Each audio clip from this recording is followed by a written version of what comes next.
Hello दोस्तों, स्वागत है आप सभी का मेरे चैनल सक्सेस पॉइंट में। और आज हम बात करते हैं अपने अगले वीडियो लेक्चर पर, जिसमें हम बात कर रहे हैं विजन आईएएस की टेस्ट सीरीज के बारे में।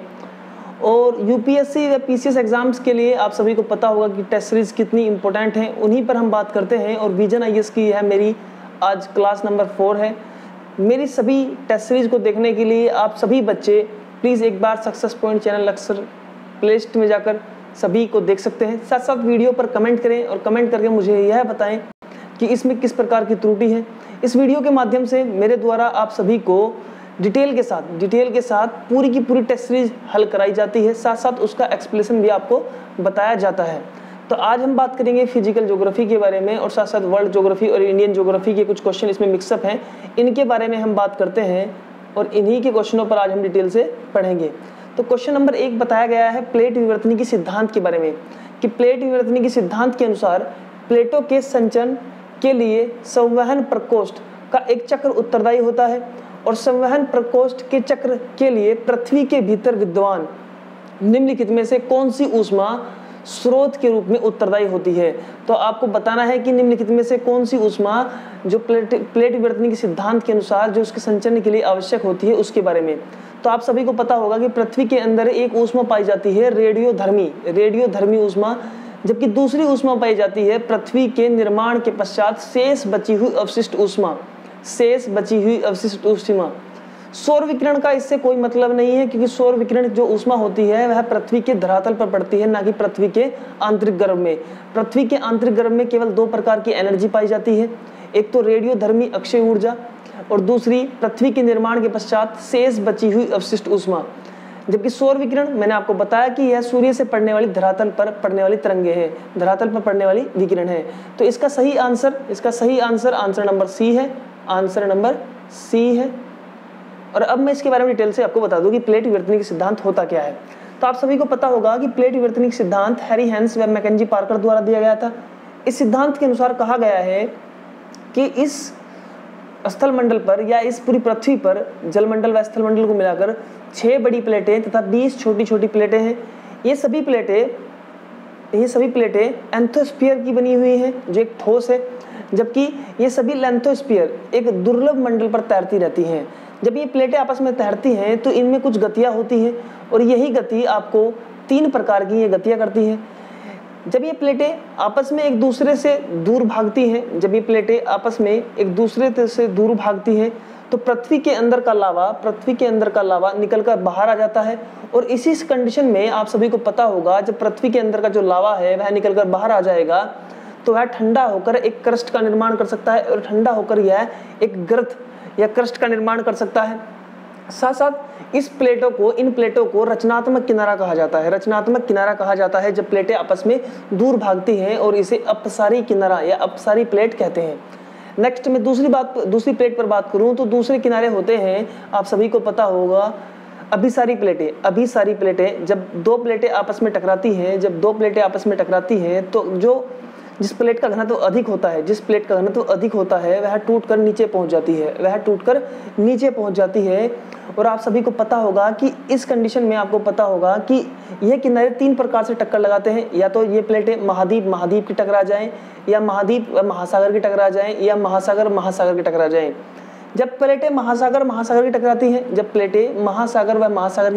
हैं, और जब प्लेटें महाद्वीप व महासागर की टकराती हैं, तो आप सभी को बता दूं कि भारतीय प्लेट जब टैथिस नाम के महासागर, यानी जब यूरेशियन प्लेट से टकराई थी, तो उस समय टैथिस नाम के महासागर को टूटकर नीचे की ओर क्षेपित हो गया था, यानी टैथिस नाम का महासागर टूट गया था, और उसके स्थान पर हिमालय का निर्माण हो गया था। तो प्लेट विवर्तनी की सिद्धांत आपको डिटेल से पता होना चाहिए, जब भी आप इस क्वेश्चन को हल कर सकते हैं। जबकि तीसरा किनारा संरक्षी किनारा होता है, जब 2 प्लेटें एक दूसरे के समानांतर या तो दिशा में या विपरीत दिशा में चलती हैं, उसे प्लेट का संरक्षी किनारा कहते हैं। इसके बारे में आप डिटेल से एक बार प्लेट विवर्तनी के सिद्धांत को डिटेल से पढ़ें।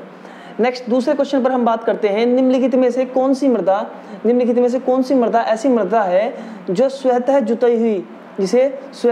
जुती हुई मृदा कहा जाता है। तो आप सभी को पता होगा कि ऐसी मृदा आपके सामने काली मिट्टी ऐसी है जो सुखाने पर अधिक कठोर हो जाती है, वह भिगोने पर वह सॉफ्ट हो जाती है।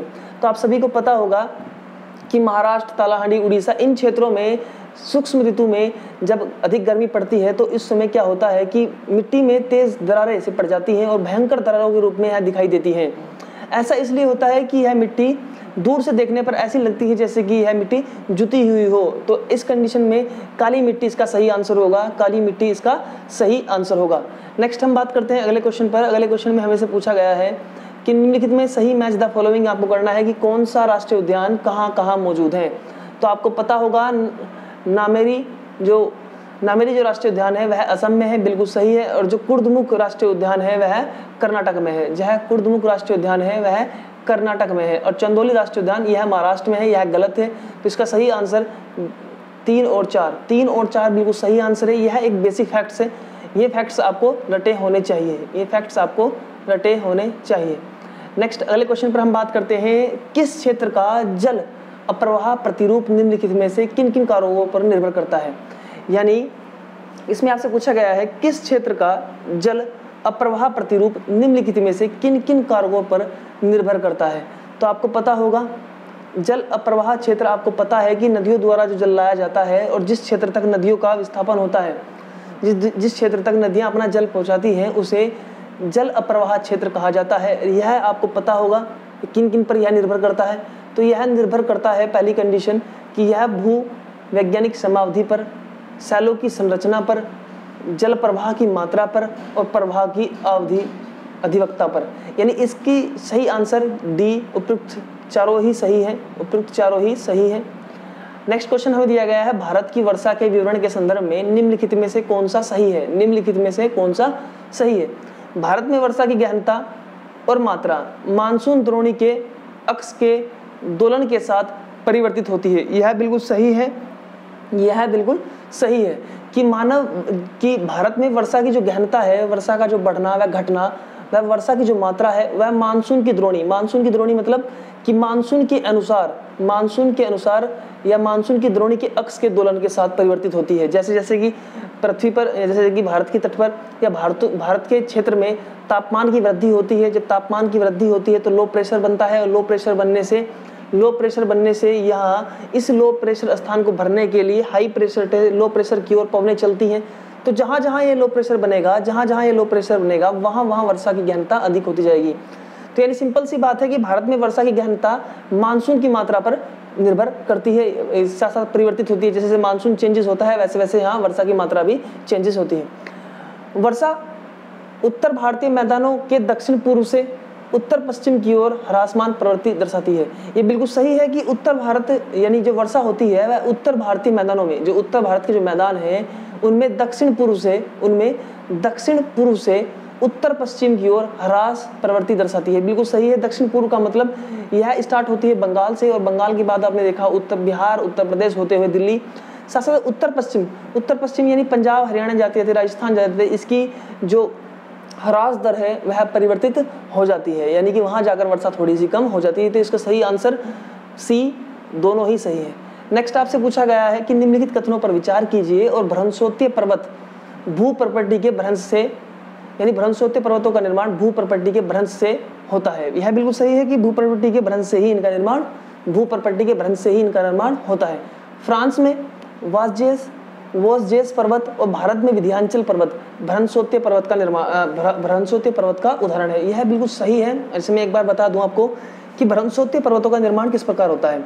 आपको पता होगा हमने प्लेट विवर्तन की सिद्धांत पढ़ा था। जब धरातल के दो हिस्से धंस जाएं और बीच का हिस्सा उभर निकल जाए तो इस प्रकार जिन पर्वतों का निर्माण होता है उन्हें भ्रंशोत्तीय पर्वत कहा जाता है। तो भ्रंशोत्तीय पर्वतों का निर्माण भू प्रॉपर्टी के नीचे धंसने से इनका निर्माण होता है और भ्रंश इनमें बड़ी बड़ी दरारें होती हैं। साथ साथ जो फ्रांस का वास्जे, जो भारत का विंध्याचल पर्वतमाला है, ये दोनों ही भ्रंशोत्तीय पर्वतों के उदाहरण हैं। अगले क्वेश्चन पर हमसे पूछा गया है निम्नलिखित में से कौन सी स्टेपी प्रकार की जलवायु की विशेषता नहीं है। स्टेपी प्रकार की जलवायु की विशेषता नहीं है, यह हमसे पूछा गया है। तो उत्तरी गोलार्ध में केवल महाद्वीपीय घास भूमि में पाई जाती है, यानी उत्तरी गोलार्ध में जो स्टेपी प्रकार की जलवायु है यह केवल घास भूमिया क्षेत्र में पाई जाती है। बिल्कुल सही है। उत्तरी गोलार्ध में यह महाद्वीपीय घास भूमियों के रूप में ही पाई जाती है। दक्षिणी गोलार्ध क्षेत्रों में समुद्री प्रभाव के कारण वर्षा होती है। यह बिल्कुल गलत है कि दक्षिणी गोलार्ध में समुद्री प्रभाव के कारण जो वर्षा होती है, ये गलत है। नेक्स्ट आपसे पूछा गया है चिनूक स्विट्जरलैंड के प्रभावित उष्ण पवन जो कि कठोर शीत ऋतु में राहत प्रदान करती है, यह बिल्कुल गलत है। चिनूक के बारे में यह बिल्कुल गलत है, क्योंकि चिनूक रॉकी माउंटेन के जो उत्तरी अमेरिका में रॉकी माउंटेन है वहाँ प्रभावित होती है, यह स्विट्जरलैंड में प्रभावित नहीं होती। स्विट्जरलैंड में फोन, गर्म चलने वाली पवन है, स्विट्जरलैंड में फोन। तो इसका सही आंसर आप सभी को पता होगा कि इसमें 2 आंसर गलत हैं, 2 और 3 दोनों गलत हैं, 2 और 3 गलत है। नेक्स्ट हमसे पूछा गया है भू आकृति विज्ञान के संदर्भ में रोधिका, रोध और स्प्लिट ये क्या होते हैं? तो ये आपको पता होगा, लहरों और धाराओं की क्रिया से, लहरों यानी समुद्र जल की लहरों और धाराओं की क्रियाओं से निर्मित निक्षेपणात्मक भू आकृति ही आपकी रोधिका, रोध व स्प्लिट कहलाती है। नेक्स्ट आपसे पूछा गया है अंडमान निकोबार के बारे में। तो अंडमान निकोबार के बारे में आप सभी जानते होंगे कि जो अंडमान निकोबार है, इस अंडमान और निकोबार के बीच 10 डिग्री चैनल इन्हें पृथक करता है, बिल्कुल सही है। अंडमान उत्तरी नॉर्थ में है जबकि निकोबार दक्षिण में है। ये द्वीप समूह समुद्र के जलमग्न पर्वतों के उत्थित भाग है, ये बिल्कुल सही है कि ये द्वीप पर्वतों के ही भाग हैं। वे पर्वत जो समुद्र के अंदर रह गए थे, अब वे पर्वत ऊपर की ओर बाहर आए हैं, यानी ये कुल मिलाकर इन द्वीपों को हम कह सकते हैं कि ये समुद्र के ही भाग हैं। ये जलमग्न पर्वतों के ही उत्थित भाग हैं। इनका निर्माण जो म्यांमार का अराकान योमा पर्वत है, यह उसी की रेंज के द्वारा इनका निर्माण हुआ है। साथ साथ मैं आपको बता दूं कि इनका जो विस्तार है वह भारत में 6 डिग्री अक्षांश से लेकर 14 डिग्री अक्षांश तक है। और भारत में जो भी द्वीप पाए जाते हैं वह बंगाली खाड़ी और अरब सागर में पाए गए हैं। बंगाल खाड़ी में आपको पता होगा अंडमान निकोबार, जबकि अरब सागर में आपको पता होगा यहाँ हमें लक्षद्वीप समूह देखने को मिलता है।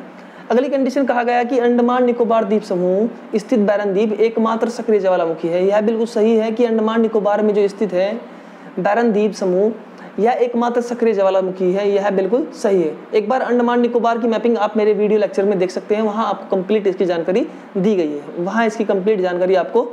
है।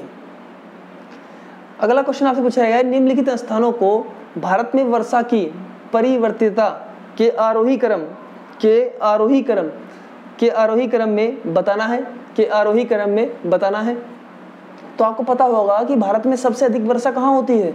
भारत में सबसे अधिक वर्षा पश्चिमी घाट पे होती है, तथा उसके बाद कहाँ होगी? उसके बाद आप सभी को पता होगा कि पंजाब के मैदान में होगी। और उसके बाद आप सभी को पता होगा कि इसके बाद वर्षा होती है थार के मरुस्थल में। तो भारत में सबसे अधिक वर्षा पश्चिमी घाट, उसके बाद पंजाब का मैदान, उसके बाद थार का मरुस्थल, यह इनका सही क्रम होगा। नेक्स्ट अगले क्वेश्चन में पूछा गया है भारतीय जलवायु के संदर्भ में अक्टूबर हीट किसे कहते हैं? अक्टूबर हीट के बारे में आपसे पूछा गया है कि अक्टूबर हीट किसे कहते हैं। तो मानसून के निर्वर्तन के दौरान उष्ण और आर्द्र स्थितियों को, यानी जब मानसून समाप्त होने की कंडीशन में होता है, तो उस दौरान जो उष्ण और आर्द्र परिस्थितियां होती हैं उन्हें अक्टूबर हीट कहा जाता है। निम्नलिखित में से कौन सा कथन जल विज्ञान संबंधी सूखे का सर्वश्रेष्ठ वर्णन करता है? कि आखिरकार सूखा क्या है, सूखे की सही डेफिनेशन क्या होगी? तो मैं आपको बता दूं, सूखे का मतलब यह है कि जल भंडारणों व जलाशयों में जल की उपलब्धता में अत्यधिक कमी। या जो भी जल भंडार है, यानी कि जो तालाब, जो झीलें या कुंड, इन सब क्षेत्रों में, यानी इन क्षेत्रों में जलाशयों में जल की अत्यधिक कमी को ही सूखा कहा जाता है। नेक्स्ट, निम्नलिखित वैज्ञानिक कला विधियों को उनके विस्तार के अवरोही क्रम में व्यवस्थित कीजिए। आपने पढ़ा होगा पृथ्वी का भूगर्भीय इतिहास के साथ साथ भूगर्भीय इतिहास जब आपने पढ़ा होगा तो आपने पढ़ा होगा उसमें एरा के बारे में, उसमें आपने पढ़ा होगा कल्प के बारे में, महाकल्प के बारे में, इयोन के बारे में, युग के बारे में। तो इनका सही क्रम आपको बताना है। तो आपको बिल्कुल सिंपल सा पता है कि पहले इयोन आता है, इयोन के बाद महाकल्प आते हैं, महाकल्प के बाद कल्प आते हैं, फिर युग आता है, यानी पीरियड आते हैं। तो मैं आपको बता दूं बच्चों कि आपने पढ़ा होगा pre Cambrian, Cambrian, Ordovician, Silurian, Devonian, Carboniferous, Permian, Triassic, Jurassic, Eocene, Oligocene, Miocene, Pliocene, Pleistocene, Holocene, इन कालों के बारे में। और आपने पढ़ा होगा pre Palaeozoic, Palaeozoic, Mesozoic, Cenozoic, Neozoic, इनके बारे में यह आपसे क्रम पूछा गया था, तो इसे आपकी डिटेल से जानकारी होनी चाहिए। तो इसका सही आंसर है आंसर ए, आंसर ए, इसका बिल्कुल सही आंसर है आंसर ए। नेक्स्ट क्वेश्चन पूछा गया है कि नदियों और पवनों द्वारा विच्छेदित तीव्र कगार वाले मेजनुमा स्थल स्वरूप को संदर्भित कीजिए। यानी जो नदियों व पवनों द्वारा जो आपको बताना है कि नदियों और पवनों द्वारा जो तीव्र कगार वाले मेजनुमा स्थल रूप को संदर्भित कीजिए। ऐसा कौन सा मेजनुमा स्थल रूप बनता है? तो उसका नाम है मैसा के रूप में। नेक्स्ट अगला क्वेश्चन पर हम बात करते हैं, क्वेश्चन नंबर 15। शीत ऋतु के दौरान उत्तर भारत में अत्यधिक ठंड होती है। अत्यधिक ठंड हेतु उत्तरदायी कारण निम्नलिखित में से कौन कौन से हैं? कि आखिरकार यहाँ अधिक ठंड क्यों होती है शीत ऋतु में, इसके बारे में आप सभी को बताना है। तो हम बात करते हैं कि उत्तर भारतीय क्षेत्र की महाद्वीपीयता, यानी कि उत्तर भारतीय क्षेत्र में आपने देखा होगा कि उत्तर भारत में महाद्वीप अधिक है, वहाँ आपको स्थल अधिक दिखाई दे रहा है। जबकि दक्षिण साइड अगर आप देखें तो वहाँ आपको समुद्र दिखाई देगा, और समुद्र में आप सब जानते हैं कि तटों पर तापीय विलोमता पाई जाती है। इसीलिए उत्तर भारत में पहला कारण तो बिल्कुल सही होगा। दूसरा कारण यह है कि हिमपात यानी हिमालय की श्रृंखला में हिमपात यानी बर्फबारी होती है, यह कंडीशन भी बिल्कुल सही है। तीसरी कंडीशन है कि कैस्पियन सागर से आने वाली शीत पवनें भी इसका कारण मानी जाती हैं। नेक्स्ट चौथी कंडीशन दी गई है कि पूर्वी जेट धाराओं का शीत आगमन, यह गलत है। पूर्वी जेट धाराओं का शीत आगमन यह बिल्कुल गलत है। तो इसका आंसर केवल एक सही है। नेक्स्ट अगले क्वेश्चन पर हम बात करते हैं, क्वेश्चन नंबर 16 के बारे में। यह आर्द्र उष्णकटिबंधीय क्षेत्रों में विशिष्ट उर्ध्वगामी संवहनीय धाराओं से समृद्ध गोलाकार शीर्ष या क्षैतिज आधार वाला ऊर्ध्वाधर मेघ है। वह श्वेत गोलाकार सहित सूर्य के प्रकाश से भूरे रंग का दिखाई देता है, लेकिन यह स्वच्छ मौसम से संबंधित है। यह स्वच्छ मौसम से संबंधित मेघ होता है, यानी इससे वर्षा नहीं होती। तो आपको बताना है यह कौन से प्रकार का बादल है। तो आपको पता होगा इस मेघ का नाम है कपासी मेघ। तो आपको एक बादलों का जो वर्गीकरण है चैप्टर फिजिकल ज्योग्राफी में, बादलों का वर्गीकरण वह डिटेल से पढ़ना आपके होना चाहिए। नेक्स्ट हम बात करते हैं आग्नेय शैलों के संदर्भ में, कि आग्नेय चट्टानों के बारे में बताया गया है कि आग्नेय चट्टानें आप सभी को जानते होंगे कि पृथ्वी पर प्राथमिक रूप से जो चट्टानें पाई जाती हैं उन्हें आग्नेय चट्टानें कहा जाता है। इन चट्टानों का निर्माण पृथ्वी से निकलने वाले ज्वालामुखियों से हुआ है, और इन चट्टानों में आपको ये चट्टानें रवेदार पाई जाती हैं, और इन चट्टानों में जीवाश्म नहीं पाए जाते। अब हम इन्हीं के बारे में पढ़ते हैं कि इनका निर्माण सेलों के आंतरिक पदार्थों के पुनः क्रिस्टीकरण और पुनर्गठन के परिणाम स्वरूप होता है। यह बिल्कुल गलत है, क्योंकि ये चट्टानें जो इनका पुनर्गठन होता है उन चट्टानों को अवसादी चट्टान कहा जाता है, ना कि आग्नेय चट्टान। इसमें कहा गया है कि इन चट्टानों का निर्माण आंतरिक पदार्थों के पुनः क्रिस्टिकल। तो पुनः क्रिस्टिकल का मतलब है कि दोबारा जो चट्टानें बनती हैं उन्हें हम जानते हैं कि वे अवसादी चट्टानें हैं, और उनका पुनर्गठन अवसादियों के रूप में होता है। तो इसका ए तो बिल्कुल गलत होगा। नेक्स्ट हम बात करते हैं इन सेलों की संरचना निर्माण की दर और गहराई पर निर्भर करती है। बिल्कुल सही कि इन्हीं सेलों की संरचना का निर्माण की दर पृथ्वी की गहराई पर निर्भर करती है, बिल्कुल सही आंसर है। तीसरा ग्रेबो व पेग्माटाइट आग्नेय शैली के ही संबंधित है, बिल्कुल सही है आंसर है इसका कि सी की जो ग्रेबो है और जो पेग्माटाइट है यह आग्नेय शैलों की श्रेणी में ही आते हैं। तो इसका आंसर होगा आपका सी, आंसर सी। नेक्स्ट अब बात करते हैं क्वेश्चन नंबर 18। निम्नलिखित में से कौन से पश्चिमी घाट के मलबा अवबाध और भूस्खलन का कारण है? यानी कि निम्नलिखित में से कौन कौन से कारण ऐसे हैं जो पश्चिमी घाट पर आपको देखने को मिलते हैं भूस्खलन के कारणों के रूप में। तो पहले बात करते हैं, यह विवर्तनिक रूप से अधिक सक्रिय और असंपीड़ित निक्षेपों से निर्मित है। यह बिल्कुल गलत है, यह बिल्कुल ही गलत है कि यह विवर्तनिक रूप से आपका हिमालय है, और हिमालय ही प्लेट विवर्तनिक सिद्धांत द्वारा अधिक सक्रिय है। तो केवल एक तो गलत हो गया। दूसरे में बात करते हैं इस क्षेत्र में तापमान परिवर्तन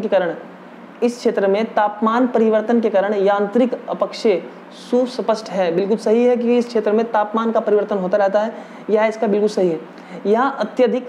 यहाँ अल्प अवधि के लिए अत्यधिक वर्षा होती है, यहाँ अल्प अवधि के लिए अत्यधिक वर्षा होती है। यह बिल्कुल सही है कि पश्चिमी घाट पर सबसे अधिक वर्षा होती है जो अल्प अवधि के लिए होती है। तो इसका आंसर बिल्कुल सी बिल्कुल सही आंसर होगा। नेक्स्ट हम बात करते हैं हिमालय और प्रायद्वीपीय भारत की नदियों के बारे में। हिमालय और प्रायद्वीपीय भारत की नदियों के बारे में, तो हिमालय नदियाँ प्राकृतिक रूप से बारहमासी होती हैं, जबकि प्रायद्वीपीय नदियाँ मौसमी होती हैं। बिल्कुल सही आंसर है कि हिमालय की नदियाँ ग्लेशियरों से पिघलती हैं। ग्लेशियरों के पिघलने से इन नदियों का निर्माण हुआ है और नदियाँ बारहमासी ही बहती हैं, जबकि प्रायद्वीपीय भारत की नदियाँ वर्षा के जल पर निर्भर होती हैं और ये नदियाँ मौसमी नदियाँ होती हैं। नेक्स्ट हम बात करते हैं हिमालय नदियों का विकास। हिमालय नदियाँ विकास क्रम में प्रौढ़ावस्था व जीर्णावस्था, जबकि प्रायद्वीपीय नदियाँ युवा अवस्था में है। जबकि प्रायद्वीपीय नदियाँ युवा अवस्था में, यह बिल्कुल गलत है, यह बिल्कुल गलत है, क्योंकि हिमालय की नदियाँ युवा अवस्था में, हिमालय की नदियाँ युवा अवस्था में है, जबकि दक्षिण भारत की नदियाँ यानी प्रायद्वीपीय भारत की नदियाँ प्रौढ़ावस्था व जीर्णावस्था में। ऐसा इसलिए है क्योंकि भारत के प्रायद्वीप का निर्माण पहले हुआ था, भारतीय प्रायद्वीप का निर्माण पहले हुआ था। हिमालय भारत की एक नवीनतम संरचना है और हिमालय का निर्माण बहुत बाद में हुआ है और हिमालय के निर्माण के बाद ही नदियाँ बही होंगी, तो इसलिए दो तो इसका बिल्कुल गलत होगा। प्रायद्वीपीय नदियों के विपरीत, प्रायद्वीपीय नदियों के विपरीत हिमालय नदियाँ मैदानी भागों में विसर्पण गतिविधियाँ प्रदर्शित करते हैं, विसर्पण गतिविधियाँ प्रदर्शित करती हैं। तो इसके बारे में हम बात करते हैं कि क्या ये विसर्पण जो गतिविधियां वे प्रदर्शित करती है। तो मैं आपको बता दूं, प्रायद्वीपीय नदियों के विपरीत हिमालय नदियां मैदानी भागों में विसर्प यानी सांप की भांति गतिविधियां प्रदर्शित करती हैं। बिल्कुल सही आंसर है। तो इसका आंसर आपके सामने होगा, इसका आंसर आपके सामने होगा सी। इसका आंसर आपके सामने होगा सी। तो सी इसका बिल्कुल राइट आंसर है। नेक्स्ट हम 20वें क्वेश्चन पर बात करते हैं कि भारतीय मानसून के संदर्भ में निम्नलिखित कथनों पर विचार कीजिए। भारतीय मानसून के संदर्भ में निम्नलिखित में से कौन सा दक्षिणी दोलन का उचित वर्णन करता है? दक्षिणी दोलन का उचित वर्णन करता है। तो यह आपको बताना है कि दक्षिणी दोलन का जो उचित वर्णन है वह किस प्रकार है। तो आपको पता होगा कि उष्णकटिबंधीय हिंद महासागर क्षेत्र पर वायुमंडलीय दाब के उतार चढ़ाव के कारण, कि उष्णकटिबंधीय हिंद महासागर क्षेत्र पर वायुमंडलीय दाब में उतार चढ़ाव के कारण, यह इसका आंसर बिल्कुल सी बिल्कुल सही होगा। अब हमसे पूछा गया है कि ये पृथ्वी पर विद्यमान सभी ज्वालामुखियों में विशालतम होते हैं। ये ज्वालामुखी अधिकांशतः बेसाल्ट से बने होते हैं, इसलिए तीव्र उठाव वाले नहीं होते। पारंपरिक रूप से इनकी विशेषता कम विस्फोटकता होती है, लेकिन यदि किसी प्रकार के जल निकास निकायों में प्रवेश कर जाते हैं, यदि किसी प्रकार के जल निकास नलिकाओं में प्रवेश कर जाता है तो ज्वालामुखी विस्फोट हो जाता है। तो यह जो कंडीशन दी गई है, यह किस ज्वालामुखी के बारे में बताया गया है या किस ज्वालामुखी के बारे में आपसे पूछा गया है, यह आपको बताना है। तो ज्वालामुखी आप सभी को पता होगा, मिश्रित ज्वालामुखी होते हैं, परतदार ज्वालामुखी होते हैं, बेसाल्ट ज्वालामुखी होते हैं। ज्वालामुखी बारे में आपको बता दूं कि जिस ज्वालामुखी में सिलिकॉन की मात्रा अधिक होगी वहाँ विस्फोटकता अधिक होगा, और जिस मात्रा उसमें वह अम्लीय होगा, साथ साथ क्षारीय जिसमें सिलिकॉन की मात्रा कम होगी वह विस्फोटक वाला नहीं होगा। तो ये इस प्रकार के ज्वालामुखी आपको पता होगा, सिल्ड ज्वालामुखी इसी प्रकार के ज्वालामुखी होते हैं। साथ साथ मैं आपको ये बता दूं कि ज्वालामुखी 3 प्रकार के भी हो सकते हैं, मर्त, सक्रिय और सुसुप्त में। ज्वालामुखी जो लगातार एक्टिव होते हैं उन्हें एक्टिव वोल्केनो कहा जाता है, और जो डेड हो चुके हैं, जो जिन्हें मृत ज्वालामुखी कहा जाता है, जिनमें लंबे समय तक कोई विस्फोट नहीं हुआ और ना ही विस्फोट होने की कोई संभावना है, ऐसे ज्वालामुखियों को मृत ज्वालामुखी कहा जाता है। जबकि सुसुप्त ज्वालामुखी वे ज्वालामुखी होते हैं जिनमें भविष्य में कभी भी विस्फोट होने की संभावना होती है, कभी भी विस्फोट में कर सकते हैं। नेक्स्ट हम बात करते हैं अगले क्वेश्चन पर। क्वेश्चन नंबर हम पढ़ते हैं 22 के बारे में कि निम्नलिखित में से कौन से कारक भूकंप को प्रेरित करते हैं? भूकंप के लिए कौन कौन से कारक जिम्मेदार हैं, यह आपसे पूछा गया है।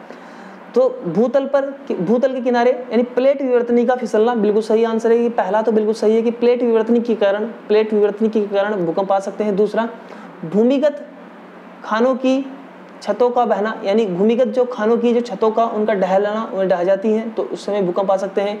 तीसरा, ज्वालामुखी विस्फोट, यह भी एक कारण है। जबकि सुनामी, यह बिल्कुल गलत आंसर है। सुनामी के कारण भूकंप प्रेरित नहीं होते, जबकि भूकंप के कारण सुनामी प्रेरित होती है। भूकंप के कारण सुनामी प्रेरित होती है। तो इसका सही आंसर है 1, 2, 3। आपसे पूछा गया है बालू का टीबा।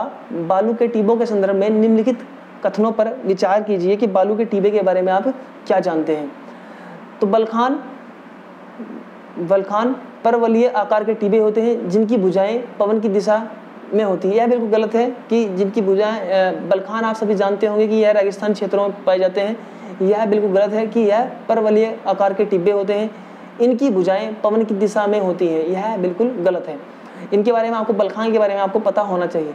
सीप एक भुजा वाले बलखान होते हैं जो पवन की दिशा परिवर्तित होने पर निर्मित होते हैं। यह बिल्कुल सही है। और तीसरे पर हम बात करते हैं, जब रेत की आपूर्ति कम होती है और पवन की दिशा स्थिर होती है तो अनुदैर्घ्य टिब्बों का निर्माण होता है। ये टॉपिक आपको मिलेगा पृथ्वी के बहिर्जात बलों में, और पृथ्वी के बहिर्जात बलों में आप पढ़ेंगे पवन अपर्दन द्वारा जब रेगिस्तानी क्षेत्रों में जो स्थलाकृति बनती है उनमें आपको पढ़ने को मिलेगा बलखान के बारे में। तो आप फिजिकल ज्योग्राफी के बहिर्जात वाले चैप्टर में इस चीज को पढ़ सकते हैं। निम्नलिखित नदियों पर विचार कीजिए और उपयुक्त नदियों के जलग्रहण क्षेत्र, यानी जलग्रहण क्षेत्र केवल भारत की बात की गई है, जलग्रहण क्षेत्र भारत में का सही आरोही क्रम बताना है, कि आपको सही आरोही क्रम इसका बताना है।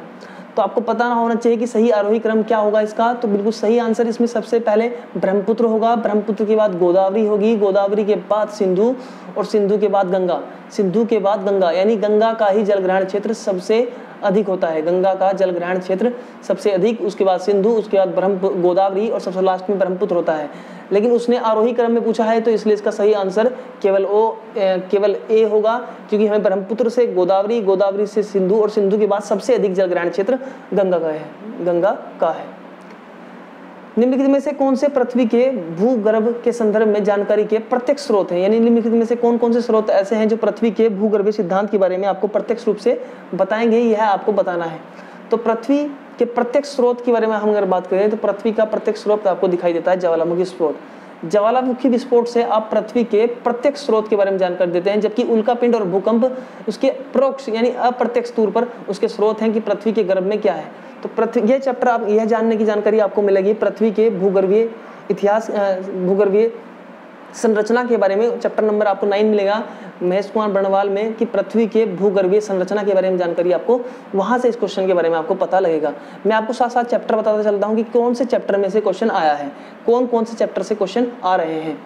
अब अगला क्वेश्चन पूछा गया है कि मृदा निर्माण के बारे में निम्नलिखित कथनों पर विचार कीजिए, और मृदा निर्माण के बारे में आपको बताना है कि मृदा का निर्माण किस प्रकार किस कंडीशन में होता है, यह आपको बताना है। तो बता सकते हैं आपकी मृदा निर्माण के लिए किस प्रकार की कंडीशन है।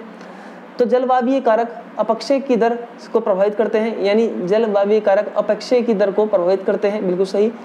वनस्पति जात व प्राणी जात सूक्ष्मजीवी ह्यूमस निर्माण की दर को प्रभावित करते हैं, बिल्कुल सही है। ह्यूमस आप सभी जानते हैं कि वनस्पति जात व प्राणी जात व सूक्ष्मजीवी ये सभी ह्यूमस के निर्माण की दर को बढ़ा देते हैं। शैलजनक मृदा की संरचना को पारगम्यता को निर्धारित करते हैं, यह बिल्कुल सही है, इसलिए इसका आंसर डी होगा। नेक्स्ट क्वेश्चन पूछा गया है सिंधु नदी की सहायक नदियों के बारे में बताना है, और आपको बताना है उपयुक्त नदियों में दक्षिण से उत्तर की ओर उनका सही क्रम बताना है। तो आपको पता होगा सिंधु की सबसे दक्षिणतम राजधानी सतलज, सिंधु की सबसे दक्षिणतम नदी जो सहायक नदी है वह है सतलज। और यहीं से अब आपको क्रम बनाना शुरू करना है कि सतलज के बाद आपको देखने को मिलती होगी, सतलज के बाद आपको देखने को मिलती है रावी, सतलज के बाद आपको देखने को मिलती है रावी नदी। रावी इसमें ऑप्शन में नहीं है तो इसका सही आंसर होगा व्यास। सतलज के बाद आती है व्यास, और व्यास के बाद आपको देखने को मिलती है झेलम, और फिर इसके बाद चिनाब। तो इसका आंसर होगा डी। इसका आंसर बिल्कुल सही आंसर होगा डी। आपको इसका आंसर मिलेगा डी नहीं, इसका बच्चे आंसर होगा बी। इसका आंसर होगा बी। एक बार मैं चेक कर लेता हूँ कि इसका आंसर होगा बी, कि पहले आपको देखने को मिलेगी सतलज के बाद आएगी आपको व्यास के बाद आपको मिलेगी देखने के लिए चिनाब, और चिनाब के बाद सबसे उत्तर में आपको देखने की मिलेगी झेलम, तो सिंधु नदी का नदी तंत्र आपको पूरा पता होना चाहिए, तभी आप इस क्वेश्चन को अटेम्प्ट कर पाएंगे। और सिंधु नदी के बारे में आपको बता दूं कि सिंधु नदी का उद्गम मानसरोवर यानी तिब्बत के किनारे मानसरोवर के किनारे अंगासी ग्लेशियर या चेमियाडू ग्लेशियर से होता है। और सिंधु की सहायक नदी आपको पता ही होगी, सिंधु की सहायक नदी आपको झेलम, सतलज, व्यास, रावी और चिनाब ये सिंधु की सहायक नदी है, जबकि कुरमू, काबुल, कुंभा और गोमती ये सभी उसकी दूसरी सहायक नदी है। गोलम जिसमें हम देख सकते हैं काबुल, कुंभा ये अफगानिस्तान की नदियाँ, ये सभी इसकी सहायक नदी हैं। हम बात करते हैं निम्नलिखित में से कौन सा विकल्प गुरुत्वाकर्षण विसंगति शब्द का स्पष्ट वर्णन करता है। गुरुत्वाकर्षण विसंगति शब्द का स्पष्ट वर्णन करता है, तो इसका आंसर डी होगा। यह गुरुत्वाकर्षण के प्रक्षेपित मान और गुरुत्वाकर्षण के सापेक्षित मान के अध्ययन को संदर्भित करता है, यानी कि यह गुरुत्वाकर्षण के जो प्रक्षेपित मान है और गुरुत्वाकर्षण के जो अपेक्षित मान के मध्य के अंतर को बताता है। अगला क्वेश्चन पूछा गया है कि वायुमंडल की संरचना के बारे में निम्नलिखित कथनों पर विचार कीजिए। तो इसमें पूछा गया है कि अक्षोमंडल की मोटाई मुख्य से भूमध्य रेखा पर सर्वाधिक होती है, यानी अक्षोमंडल की मोटाई भूमध्य रेखा पर सर्वाधिक होती है। बिल्कुल सही है कि भूमध्य रेखा से अक्षोमंडल की जो लंबाई है या जो उसकी सर्वाधिक मोटाई है वह वहाँ से अधिक होती है, भूमध्य रेखा के ऊपर अक्षोम सीमा पर वायु का तापमान ध्रुवों की तुलना में कम होता है, यानी भूमध्य रेखा पर अक्षोम सीमा पर वायु का तापमान ध्रुवों की तुलना में कम होता है, यह बिल्कुल सही है। मध्य मंडल की ऊंचाई की वृद्धि के साथ साथ तापमान बढ़ता है, यह बिल्कुल गलत है। वहाँ तापमान बिल्कुल शून्य होता है, -100 डिग्री होता है। मध्य मंडल में मैंने आपको बताया था कि यहाँ -100 डिग्री होता है, यहाँ तापमान अधिक नहीं होता। नेक्स्ट क्वेश्चन पर बात करते हैं, क्वेश्चन नंबर 13 पर। यहाँ आपसे डोल्डाइन के बारे में पूछा गया है, संप्राय मैदानों के बारे में पूछा गया है और पदस्थली पेडी प्लेन के बारे में पूछा गया है कि निम्नलिखित में से किसका संबंध किससे है, यह आपको बताना है। तो देखते हैं, चेक करते हैं। तो इसका सही आंसर केवल एक ही है, डोल्डाइन एक भूजल आकृति होती है। और आपको मैं बता दूं कि जो संप्रदाय मैदान है पवन द्वारा नहीं होते, पवन द्वारा लोएस के मैदान बनाए जाते हैं, पवन अपर्दन द्वारा लोएस के मैदान बनाए जाते हैं। तो इसका केवल आंसर 30 का आंसर केवल सी यानी उपयुक्त 2 ही सही होगा। आपको ये वीडियो लेक्चर कैसा लगा प्लीज़ एक बार कमेंट करें। कमेंट करने के साथ साथ मुझे बताएं कि इस बार आपको वीडियो में किस प्रकार की और ज़्यादा डेवलप चाहिए और किस प्रकार के चेंजेस हम वीडियो में करें। लगातार मेरे साथ जुड़े रहिए और विजन आईएएस की टेस्ट सीरीज को फॉलो करते रहिए, जिन्हें इस बार UPSC prelims exam, UP PCS या यूपीएससी एग्जाम निकालना है। प्लीज़ इस वीडियो को फॉलो करें और ज़्यादा से ज़्यादा शेयर करें।